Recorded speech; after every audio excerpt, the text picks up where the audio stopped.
ఇక 2 రోజులు ఆగిపోయింది మన ముచ్చట. నిన్న మొన్న అయితే అటు చార్మినారు ఇటు గోల్కొండ మస్తు చూసినా, మస్తు తిరిగినా, మస్తు ఫోటోలు దిగినా. ఇక ఆ ముచ్చట మీకు చెప్తే ఏమొస్తుందిలే కానీ మన ముచ్చట అయితే స్టార్ట్ చేసేద్దాం. చాట్ పాట్ ముచ్చట్లు.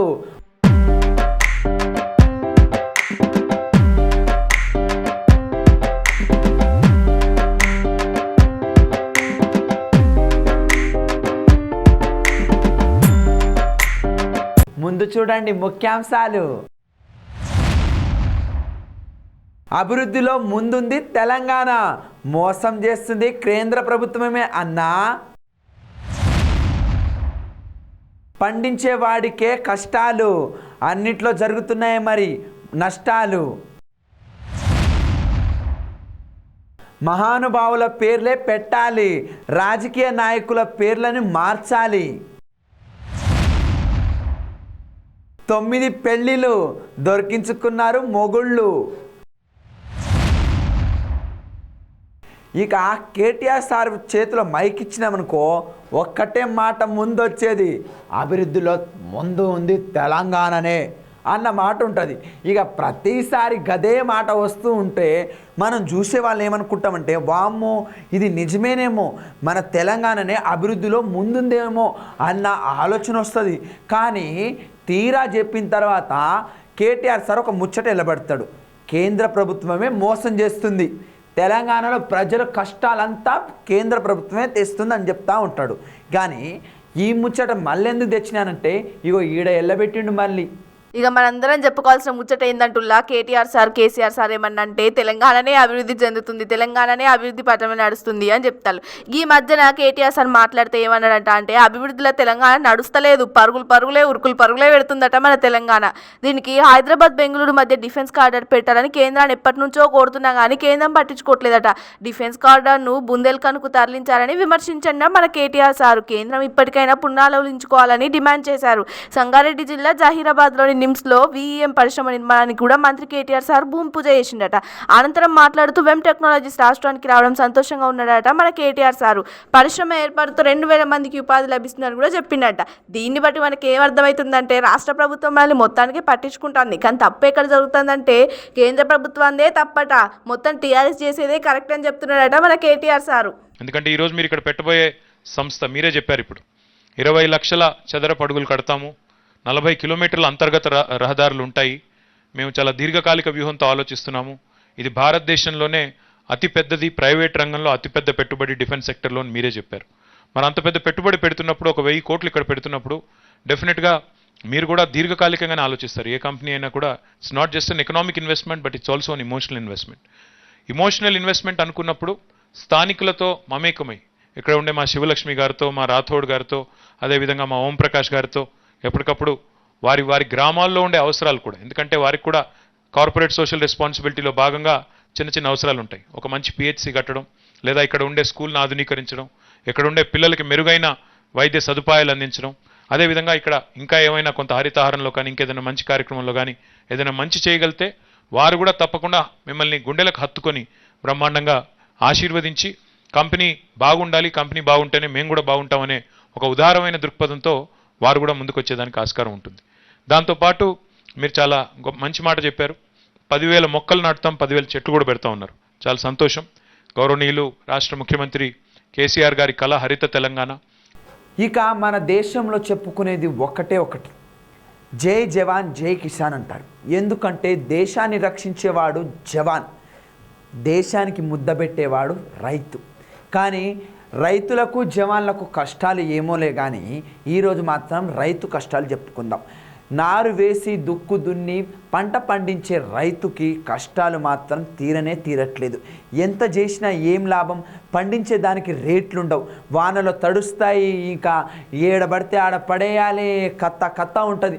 రైతుల గోస అయితే ఎవ్వరం చెప్పుకోలేని గోసలు వస్తాయి. కానీ ఏం చేస్తాడు, అప్పు తెచ్చినా మళ్ళీ పొలమే పెట్టుకుంటాడు, అప్పు ఎక్కువ అయితే పురుగుల మంది తాగి చచ్చిపోతాడు. ఇక ఈ ముచ్చట ఎందుకంటే ఎంత పండించినా కొనేవాడికి ఇచ్చేవాడికి మళ్ళీ డబ్బులే రావట్లేదు. ఈ కథ ఏడో జరిగిందంటే ఈడ జరిగింది. ఇక ఈ మధ్య కాలంలో మనం చూసినట్టయితే ప్రతిపక్ష పార్టీలు కాంగ్రెస్ బీజేపీ ఒక రేంజ్లో దుమ్మిదులు వదిలిపెడుతున్నాయి మన టీఆర్ఎస్ అధికార పార్టీని. ఒకటే విమర్శలు గుప్పిస్తున్నాయి. ఇప్పుడు ఈ ముచ్చట ఎందుకు వచ్చిందంటే 3,000 కోట్లు రైతులు అమ్మిన ధాన్యంకు డబ్బులు చెల్లించకపోవడం, దీంతో రైతాంగం ఆందోళన చెందుతున్నప్పటికీ ప్రభుత్వం పట్టించుకోవడం విచారకరమని Congress MLC T Jeevan Reddy sir అన్నారట. సారు జగిత్యాల పట్టణంలోని స్థానిక తహసీల్దార్ చౌరస్తాలో జిల్లా కాంగ్రెస్ పార్టీ ఆధ్వర్యంలో రైతుల ఇబ్బందులు పరిష్కరించాలని డిమాండ్ చేస్తూ టీపీసీసీ పిలుపు మేరకు ధర్నా కార్యక్రమం కూడా నిర్వహించిందట. ఎమ్మెల్సీ జీవన్ రెడ్డి నిర్వహణలో జిల్లా కాంగ్రెస్ పార్టీ అధ్యక్షులు లక్ష్మణ్ కుమార్ ఆధ్వర్యంలో జరిగిన ఈ కార్యక్రమంలో పార్టీ నాయకులు కార్యకర్తలు భారీ ఎత్తున పాల్గొన్నారట. ఈ ముచ్చట ఇట్లా పక్కన పెడితే నిజంగానే అమ్మిన ధాన్యానికి డబ్బులు రాకపోతే మళ్ళీ రైతులు బతుకుడు ఎట్లా, మనం తినుడు ఎట్లా, మళ్ళీ వచ్చే పంట ఎట్లా ఇస్తారులా? ఈ ప్రభుత్వానికి ఈ మాత్రం ఆలోచన లేదా? అమ్మిన ధాన్యంకి కూడా డబ్బులు ఆపుతున్నారంటే ఎంత విచారకరమైన సంగతను. దీన్ని ఖచ్చితంగా మన ప్రతిపక్షాలు వాళ్ళకి ప్రశ్నించాల్సిన అవసరం ఉంది. ఈరోజు నాకు 500 ఎకరాలు ఉంది, 500 ఎకరాలకు ఏది ఇస్తుందో నాకు రైతు బంధు వస్తుందని చెప్పని, అది ఇంకో మంత్రి చెప్తే నాకు 800 ఎకరాలు ఉందని చెప్పని. ఎందుకు లెక్కించుడు? స్వయంగా సాగు చేసుకునే రైతులు అని చెప్పి ఇంకో మావుడు స్వయంగా దున్నుకోమాడ నారు దున్నటోడు ఏది ఇస్తుందో ఇలా రైతు గోస ఎల్లబోసుకోవడానికి ఉడికొచ్చిందని చెప్పి అంటుండే. స్వయంగా సాగు చేసుకునే రైతుకి ఏది ఇస్తుందో వీళ్ళు మీరు రైతు బంధు కల్పిస్తాడని చెప్పండి. మీరు రెవెన్యూ శాఖ ఉంది మీ దగ్గర, వ్యవసాయ శాఖ ఉన్నది, సాగు చేస్తుంది చేయడం లేని తెలుస్తుంది కదా. సాగు చేస్తున్నాక తీయండి కనీసం అంటున్నాను, చేయనోళ్ళు చేయకపోని అని చెప్పంటున్నాను. వీళ్ళు వానికి వీనికి లెక్క పెట్టి ఏది ఇస్తుందో, వీళ్ళు ఎక్కడ కాకుండా ఏది ఇస్తుందో రైతులు అంగట్లో పెట్టి అమ్మకాన్ని ప్రయత్నం చేయడం దొరుకుతుందని చెప్పంటు. ఇప్పుడు మన రాష్ట్ర ప్రభుత్వం పలానా ఏదో ఒకటి కట్టింది, ఒక ఇల్లో లేకపోతే ఒక ఆఫీసో ఇంకేదో కడుతుంది, దానికి ఖచ్చితంగా ఒక పేరు అనేది పెడతారు. ఆ పేరు ఎవరి పేరు పెడతారు? మన ఇంకా దేశం కోసం పోరాడే వాళ్ళ పేరు, లేకపోతే ఇంకా కొంచెం పలుకుబడి ఉన్న మంచి చేసిన వాడి పేరు పెడతాం. కానీ ఈడ మాత్రం రాజకీయ నాయకుల పేర్లు వద్దు అని చెప్పేసి లొల్లి చేస్తున్నారు. మాకు కావాల్సిన పేర్లు వీరమరణం పొందిన మన తెలంగాణ ప్రజలు, దాంతోపాటు భారతదేశం కోసం పోరాడిన వాళ్ళ పేర్లు పెట్టకుండా రాజకీయ నాయకుల పేర్లు ఎందుకు అని ప్రశ్నిస్తున్నారు. ఎవరంటే వీళ్ళు. ఇక ఏమాత్రం ఆలస్యం చేయకుండా ఈ ముచ్చటి మీద ఒక నజరేయుల్లా. రంగారెడ్డి జిల్లా మహేశ్వరం నియోజకవర్గం Badangpet municipal corporation Congress party అధ్యక్షులు పెద్దబావి వెంకటరెడ్డి ఏర్పాటు చేసిన మీడియా సమావేశంలో కాంగ్రెస్ పార్టీ నాయకులంతా కలిసి మాట్లాడిల్లట. రంగారెడ్డి జిల్లా గ్రంథాలయానికి ఇంద్రారెడ్డి స్మారక భవన్ అని పేరు పెట్టడంపై బడంగపేట కాంగ్రెస్ పార్టీ తరఫున ఖండిస్తుందామని కాంగ్రెస్ నాయకులంతా కలిసి పెద్ద ప్రెస్ మీటే పెట్టిల్లట. దళితుల భూమి తీసుకొని ప్రభుత్వ నిధులతో నిర్మించిన రంగారెడ్డి జిల్లా గ్రంథాలయానికి ఏ హోదాతో ఇంద్రారెడ్డి స్మారక భవన్ అని పేరు పెడతారని చెప్పేసి అందరు గట్టిగా ప్రశ్నించిల్లట. ప్రజలు కట్టిన సొమ్ముతో, ప్రజల ద్వారా వచ్చిన పన్నుతో కట్టిన ఈ భవనాలకి కుటుంబ సభ్యుల పేర్లు పెట్టుకుంటారేంది? అసలుకి పెడితే పెద్ద గొప్ప గొప్పల మహానీయుల పేర్లు పెట్టండి, లేకపోతే ఇంకా మంచి చేసిన వాళ్ళ పేర్లు పెట్టండి. ఇక పోతే మన భారత రాజ్యాంగ నిర్మాత డాక్టర్ బిఆర్ అంబేద్కర్ సార్ పేరు పెట్టండి, లేకపోతే తెలంగాణ కోసం ఆత్మ బలిదానాలు చేసుకున్న శ్రీకాంతాచార్య లాంటి వాళ్ళ పేర్లు పెట్టండి. అంతేగాని మీ కుటుంబ సభ్యుల పేర్లు, అది కూడా ప్రజల సొమ్ము దోచుకొని పెడితే మేము ఊకుంటామా అని చెప్పేసి పెద్ద గందరగోళమే చేస్తున్నారట మన కాంగ్రెస్ నాయకులు. మరి చూడాలి ఈ ముచ్చట ఎక్కడి దాకా పోతుందో.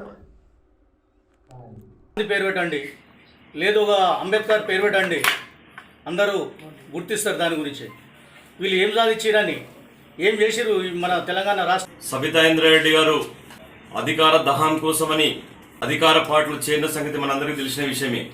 మరి నాడు కొన్ని రోజులలో అధికారం కోల్పోతున్నానని చెప్పేసి మనస్తాపానికి గురై కొన్ని సంవత్సరాల నుంచి ఇంద్రారెడ్డి గారు ప్రతి ఒక్క హృదయంలో ఉన్నారు. కానీ సబితా ఇంద్రారెడ్డి గారికి ఇన్ని సంవత్సరాల నుంచి ఇంద్రారెడ్డి గారు స్టాచ్యూలు పెట్టాలని, ఇంద్రారెడ్డి గారి భవనాలు కట్టాలని కూడా ఎక్కడ వాళ్ళ ఆలోచన రాలేదు ఇప్పటి వరకు.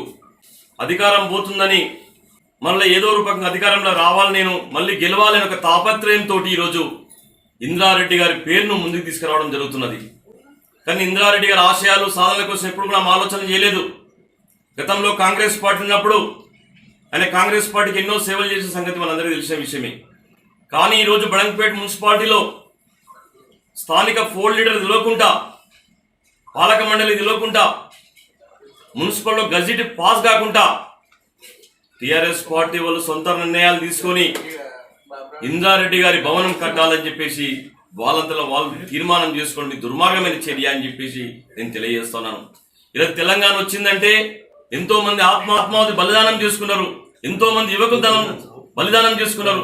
ఈరోజు మహేశ్వరం నియోజకవర్గంలో సిరిపురం యాదయ్య గారు ఉన్నారు, వారి పేరు పెట్టవచ్చు కానీ నేను అడుగుతున్నాను కాంగ్రెస్ పార్టీ నుంచి. ఈరోజు అదే శ్రీకాంత్ చారి గారు ఉన్నారు, వారు పేరు పెట్టొచ్చు కానీ అడుగుతున్నాను.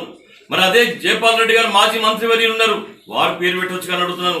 కానీ ఈరోజు నీ పదవి పోతుందని చెప్పేసి ఈరోజు సబితా ఇంద్రారెడ్డి గారు యొక్క భర్త ఇంద్రారెడ్డి గారు పెట్టడము చాలా దుర్మార్గమైన చర్య అని చెప్పేసి నేను అడుగుతున్నాను. ఈరోజు ఎట్టి పరిస్థితుల్లో ఆ భవనానికి ఆ పేరు పెట్టడానికి వీల్లేదని చెప్పేసి తీవ్రంగా మేము ఖండిస్తున్నామని చెప్పేసి నేను తెలియజేస్తున్నాను. రెడ్డి గారి తప్పకుండా ఇవన్నీ ఏవైతే నువ్వు ఇంద్రారెడ్డి గారి పేరు పెడతాననుకుంటున్నామో తప్పకుండా క్యాన్సల్ చేసి మున్సిపల్ కమిషనర్ ఆఫీసును గిరావ్ చేస్తాము, అవసరం అనుకుంటే కలెక్టర్ గారికి కూడా రిప్రజెంటేషన్ చేస్తామని చెప్పేసి తెలియజేసుకుంటూ ఇక ఈ ముచ్చట చెప్తే నవ్వు మీకు నాకు ఇద్దరుగా ఆగదు. ఏంటంటే పాతకాలపుల చరిత్రలో మాత్రమే కృష్ణుడు 8 మందిని పెళ్లి చేసుకున్నాడు. ఆ తర్వాత అంత పెళ్లి చేసుకున్న వాళ్ళైతే ఎవ్వరు లేరు. దేవుళ్ళు మాత్రం ఇద్దరిద్దరు అమ్మాయిలను పెళ్లి చేసుకున్నారు. ఇప్పుడు చెప్పుకునేది ముచ్చట ఏంటంటే ఒక అమ్మాయి గురించి ఏకంగా 9 పెళ్లి చేసుకుంటే ఎట్లుంటుంది? ఇగో గిట్లుంటుంది. ఇక ఈ ముచ్చటిన్నాక నుల్లా మా లక్కీగాడు మా బగ్గుగాడు ఒకటే పడి నవ్వుకుంటాను. అద్దెకు నుంచి పోతుంటే ఏమైందిరా ఎందుకు అట్లా నవ్వుకుంటున్నా అంటే వాళ్ళు నాకు పెద్ద చరిత్రే చెప్పిళ్ళు. ఇప్పుడు ఆ చరిత్ర నేను తీసుకొచ్చి మీకు చెప్తా, జరా మంచిగా వినుర్రి. 1 కాదు 2 కాదు ఏకంగా 9 పెళ్ళిళ్ళు చేసుకుందట ఒక మాయలాడి. మహబూబ్నగర్ జిల్లాకు చెందిన స్వప్నకు మ్యాట్రిమోనీ సైట్లో ఆంధ్ర అబ్బాయికి పరిచయం అయిందట. ఆ పరిచయం కాస్త పెళ్లికి కూడా దారితీసిందట. ఆ అమ్మాయి తన పెళ్లి సంబంధం కుడుచుకునేందుకు తమ ఇంటిని పాదిని వెంట పెట్టుకుని ఆంధ్రాలోని అబ్బాయి ఇంటికి వెళ్ళి కూడా మాట్లాడుకున్నారట.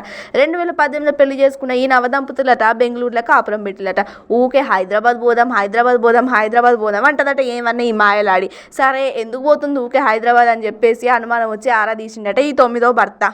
దాంతో ఆమె చేసిన తతంగం అంతా బయటపడ్డదట. అక్కడే ఆమెకు సంబంధించిన వివరాలు లాగగా షాక్కు గురైందట ఆ భర్త. ఆమె చేసుకున్న పెళ్లి తతంగాలంతా ఇంత కాదని 8 పెళ్లిళ్ళు చేసుకొని 9వ పెళ్లికి నేను బుక్ అయ్యానని తెలుసుకున్నాడట ఆ భర్త.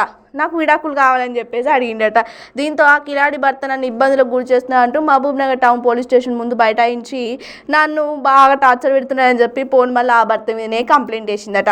నివ్వెరపోయిన ఆ భర్త ఆమె చేసుకున్న వివాహాల గురించి చిట్టా విప్పిండట. ఎప్పుడు ఏ సంవత్సరంలో ఎవరిని పెళ్లి చేసుకుని మొత్తం బయట పెట్టినట. కొందరైతే మరణించిన సందర్భాలు కూడా ఉన్నాయని చెప్పేసి అక్కడ వాడికి తెలిసిందట. ఇప్పుడు చెప్పుకోవాల్సిన విషయం ఏమైంది ఉంట్లా, మనిషి అంటే ఒక పెళ్లి చేసుకుంటాడు, సరే కుదరకపోతే 2 పెళ్ళిళ్ళు చేసుకుంటాడు. 9 పెళ్ళిళ్ళు అంటే మాటలా? అసలు మన లోకం ఎటుపోతుంది, జనాలు రోజు రోజుకి అసలు ఏం నేర్చుకుంటారో కూడా అర్థం కాని పరిస్థితి.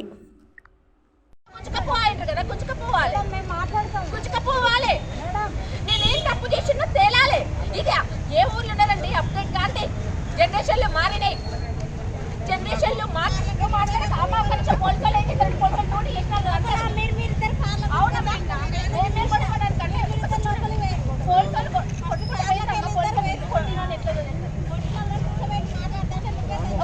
మాది గంపలగూడెం. ఈ అమ్మాయి నాకు తెలుగు మ్యాట్రిమోనీలో పరిచయం.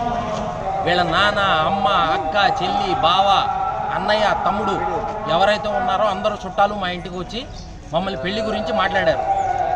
3-4 సార్లు వచ్చి మాట్లాడిన తర్వాత మంచి వాళ్ళని చెప్పి మాకు అనిపించి మేము పెళ్లికి ఓకే అన్నాం.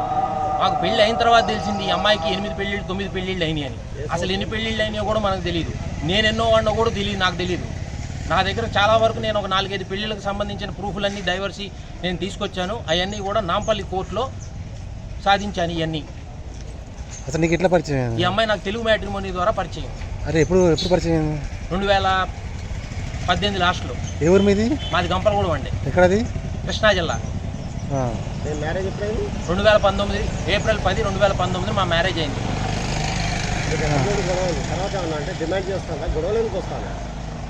ఏముందండి ఇవన్నీ తెలిసిపోయినాయి అని నేను వద్దంటున్నానని కోపం.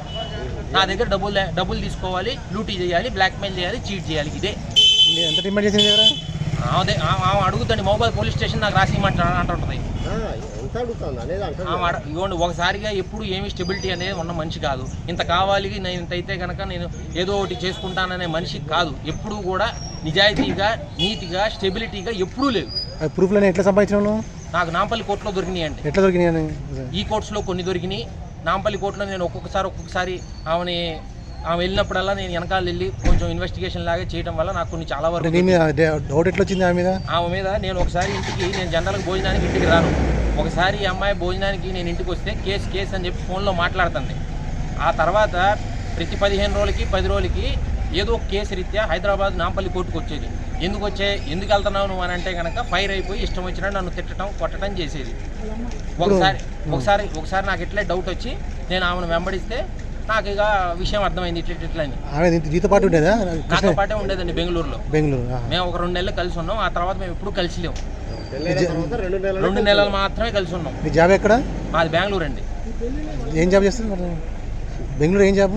నేను సాఫ్ట్వేర్ జాబ్ చేస్తానండి. మీ పేరు? నా పేరు వెంకటేష్ నేరెళ్ళ.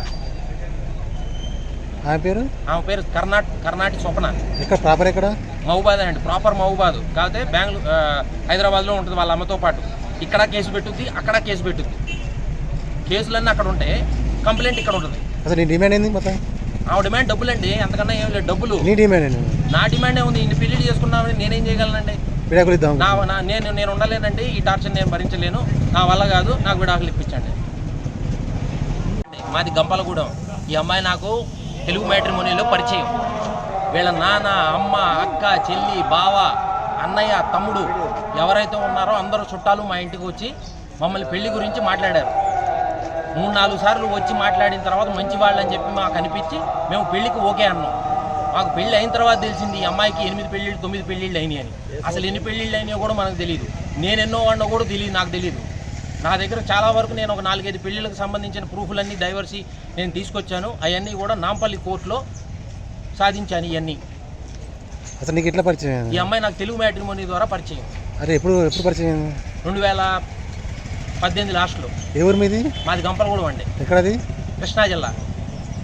2019 ఏప్రిల్ 10, 2019 మా మ్యారేజ్ అయింది.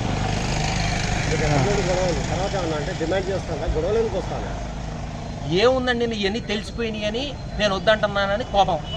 నా దగ్గర డబ్బులు తీసుకోవాలి, లూటీ చేయాలి, బ్లాక్మెయిల్ చేయాలి, చీట్ చేయాలి. ఇదే ఎంత డిమాండ్ చేసింది కదా? ఆమె అడుగుతండి. మొబైల్ పోలీస్ స్టేషన్ నాకు రాసి అంటుంటుంది. ఇవ్వండి. ఒకసారిగా ఎప్పుడు ఏమి స్టెబిలిటీ అనేది ఉన్న మనిషి కాదు. ఇంత కావాలి, నేను ఇంత అయితే కనుక నేను ఏదో ఒకటి చేసుకుంటాననే మనిషి కాదు. ఎప్పుడూ కూడా నిజాయితీగా, నీతిగా, స్టెబిలిటీగా ఎప్పుడూ లేదు. ప్రూఫ్లను ఎట్లా సంపాదించినావు? నాకు నాంపల్లి కోర్టులో దొరికినాయి అండి. ఎట్లా దొరికినాయి? ఈ కోర్ట్స్లో కొన్ని దొరికినాయి. నాంపల్లి కోర్టులో నేను ఒక్కొక్కసారి ఆమె వెళ్ళినప్పుడల్లా నేను వెనకాల వెళ్ళి కొంచెం ఇన్వెస్టిగేషన్ లాగా చేయడం వల్ల నాకు కొన్ని చాలా వరకు డౌట్ ఎట్లా వచ్చింది ఆమె మీద? నేను ఒకసారి నేను జనరల్గా భోజనానికి ఇంటికి రాను. ఒకసారి ఈ అమ్మాయి భోజనానికి నేను ఇంటికి వస్తే కేసు అని చెప్పి ఫోన్లో మాట్లాడుతుంది. ఆ తర్వాత ప్రతి 15 రోజులకి 10 రోజులకి ఏదో ఒక కేసు రీత్యా హైదరాబాద్ నాంపల్లి కోర్టుకు వచ్చేది. ఎందుకు వెళ్తున్నావు నువ్వు అని అంటే కనుక ఫైర్ అయిపోయి ఇష్టం వచ్చినట్టు నన్ను తిట్టడం కొట్టడం చేసేది. ఒకసారి నాకు ఇట్లే డౌట్ వచ్చి నేను ఆమెను వెంబడిస్తే నాకు ఇక విషయం అర్థమైంది ఇట్లా అని. జీతో పాటు ఉండేదా? నాతో పాటే ఉండేదండి బెంగళూరు. మేము ఒక 2 నెలలు కలిసి ఉన్నాం. ఆ తర్వాత మేము ఎప్పుడు కలిసి లేము. 2 నెలలు మాత్రమే కలిసి ఉన్నాం. మీ జాబ్ ఎక్కడ? మాది బెంగళూరు అండి. ఏం జాబ్ చేస్తుంది బెంగళూరు? ఏం జాబ్? నేను సాఫ్ట్వేర్ జాబ్ చేస్తానండి. మీ పేరు? నా పేరు వెంకటేష్ నేరెళ్ళ. ఆమె పేరు కర్ణాటి స్వప్న. ఎక్కడ ప్రాపర్? ఎక్కడ? మహబూబాద్ అండి. ప్రాపర్ మహబూబాద్ కాకపోతే హైదరాబాద్లో ఉంటుంది వాళ్ళ అమ్మతో పాటు. ఇక్కడ కేసు పెట్టుద్ది, అక్కడ కేసు పెట్టుద్ది. కేసులన్నీ అక్కడ ఉంటే కంప్లైంట్ ఇక్కడ ఉంటుంది. అసలు నీ డిమాండ్ ఏంది మొత్తం? ఆ డిమాండ్ డబ్బులు అండి, అంతకన్నా ఏం లేదు. డబ్బులు. నీ డిమాండ్ ఏంటి? నా డిమాండ్ ఏముంది? ఇన్ని పెళ్లి చేసుకున్నామని నేనేం చేయగలనండి? విడాకులు ఇద్దాం. నేను ఉండలేనండి. ఈ టార్చర్ నేను భరించలేను. నా వల్ల కాదు. నాకు విడాకులు ఇప్పించండి. నన్ను ఎందుకు గుంజుతున్నావన్నా, నన్ను ఎందుకు పుట్టుకుంటున్నావా అని అడిగితే అంటే ఆమె నువ్వు అవుట్ ఏరియా టచ్ అనేందుకు మీద కంప్లైంట్ రాస్తున్నంటే ఆమె ఎవరో లేడీ చెప్పండి పేరంటే చెప్తలే. నా సెల్లులు ఎంత గుంజుకుంటారు? నా పర్సు గుంజుకొని ఆ రెడ్డి నాయక్ అదేవరు నాయక్ భీమ్లా నాయక్ అలా ఆయన గుంజుకొని నువ్వు వెళ్ళిపో. ఆడపిల్లల ఉసురు తీసుకుంటే నేను ఎవరినైనా ప్రపంచంలో అంటున్నానండి, ఆడపిల్లల్ని తీసుకొని బతికే బదులు పిల్లల్ని తల్లుల్ని అమ్ముకొని బతకండి. పిల్లల్ని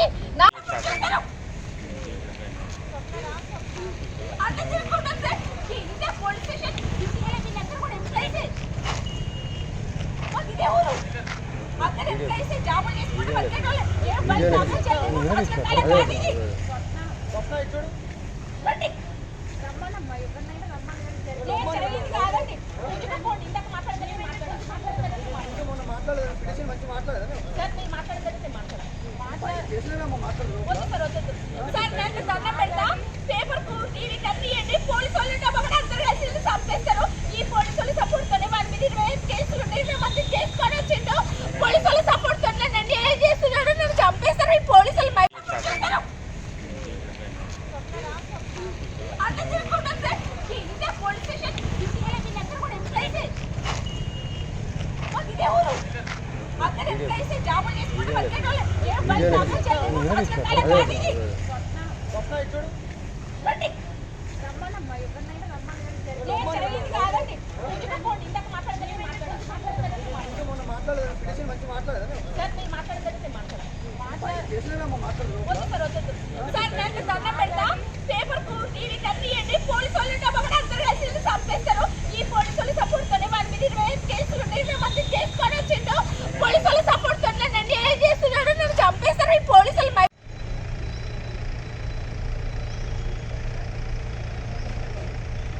మొన్న నేను ఊరికి పోయిన నాడు ఇక ఊరంతా హడావిడి జరుగుతుంది.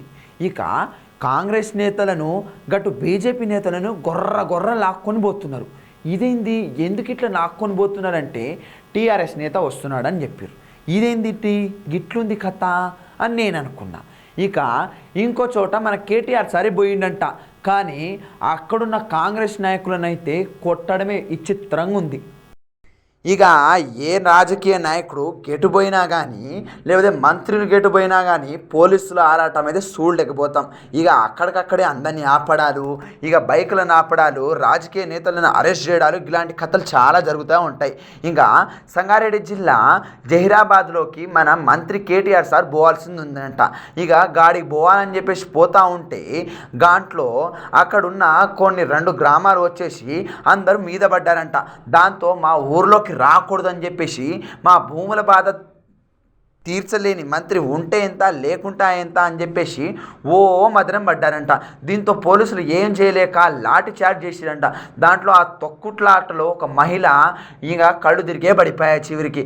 దాంతో ఆమెని హాస్పిటల్ తీసుకెళ్ళారు. ఇంక ఎందుకు సార్ ఇట్లాంటి పనులు చేస్తారు? ఇంకో కథ ఏంటంటే వాళ్ళని అప్పుడే అరెస్ట్ కూడా చేసిరంట. ఈ కథ అయితే బాగానే ఉంది. ఇక మన రాష్ట్రంలో ఏ పాలన జరుగుతుందో మీరే అర్థం చేసుకోవాలా. ఏంది సార్ అట్లా చేస్తున్నా సార్?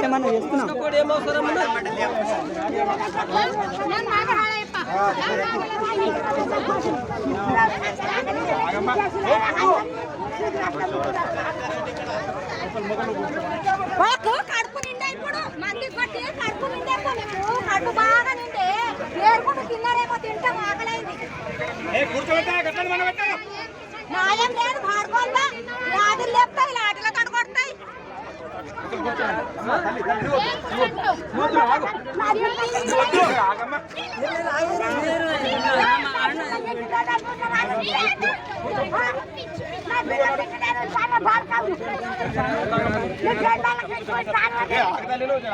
ఏమాగుతారు అంటే ఏమో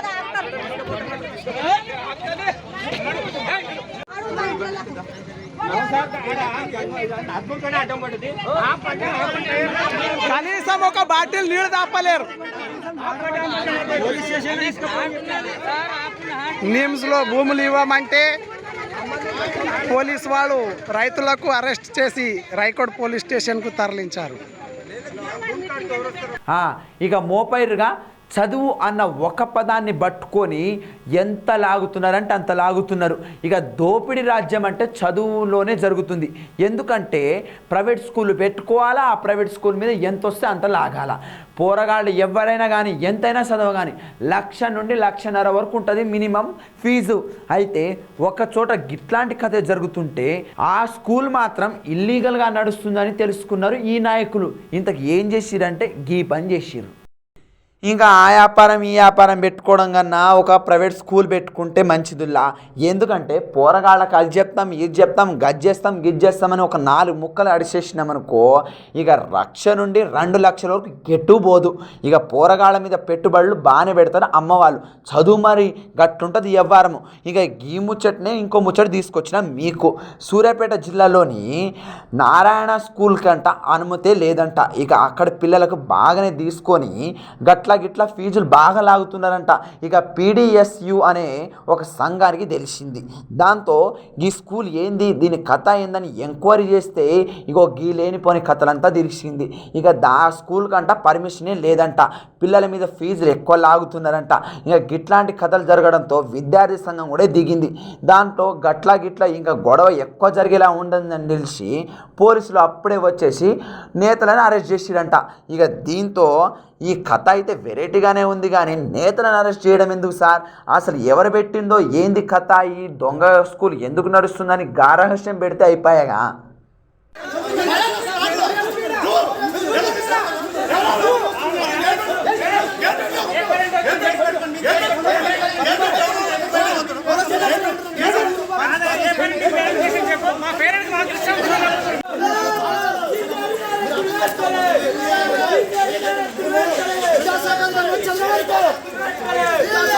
ఇక గివి ఈరోజు ముచ్చట్లు. రేపు ఇంకొన్ని ముచ్చట్లు మళ్ళీ వస్తా. అప్పటి వరకు సెలవు.